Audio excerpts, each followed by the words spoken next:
Hi, I'm here with Doug, who has been making Ames testers for electric for 40 years, and he is here on his last day to explain to us how to choose the appropriate anvil for your application. So we're going to take a look at the anvils first. This is a 1-inch flat anvil. It comes in sizes of 1/2 inch and 1 inch. These are V anvils, which come in sizes of 1/2 inch, 1 inch, and 1 1/4 inch. These two would be convex anvils, which come in the sizes of 1/2 inch, 3/4 inch, and this is a 1 inch. This is our cylindrical anvil, which comes in sizes of 1/2 inch, 3/4 inch, and 1 inch.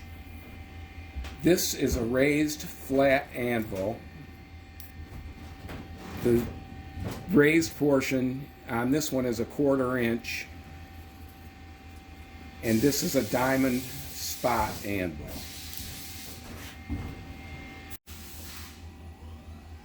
This is a diamond spot anvil.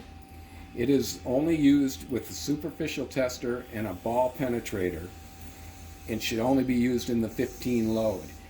It is for testing very thin material and allows for no anvil deflection read into your reading. The rest of the anvils are used on both standard and superficial testers and can be used with either balls or diamond penetrators. This is our raised flat anvil. Comes in 1/8 inch and 1/4 inch, and it is for testing thin materials or materials that are irregular in surface, such as a bend or a corner. This is a cylindrical anvil. It allows for testing round stock. It's best if you can somewhat match the radius to the radius of the anvil. It does not have to be a perfect match. This is a convex anvil and allows you to insert the anvil side of your tester into a ID so that you can test the outside of a tube. This would do the same thing.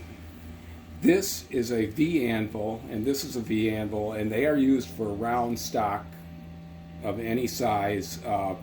The smaller your diameter, the smaller you want to go down in your V anvil. A flat anvil comes in both the 1/2 and the 1 inch size. They are interchangeable, and either one is for testing flat surfaces, and either one will work with all the testers. Here is how we would insert an anvil. There's a fine thread on there. You just turn it in. You want to make sure that the tester, that it is very snug, but you don't want to use pliers or tighten it too much. Thank you, Doug. You're welcome.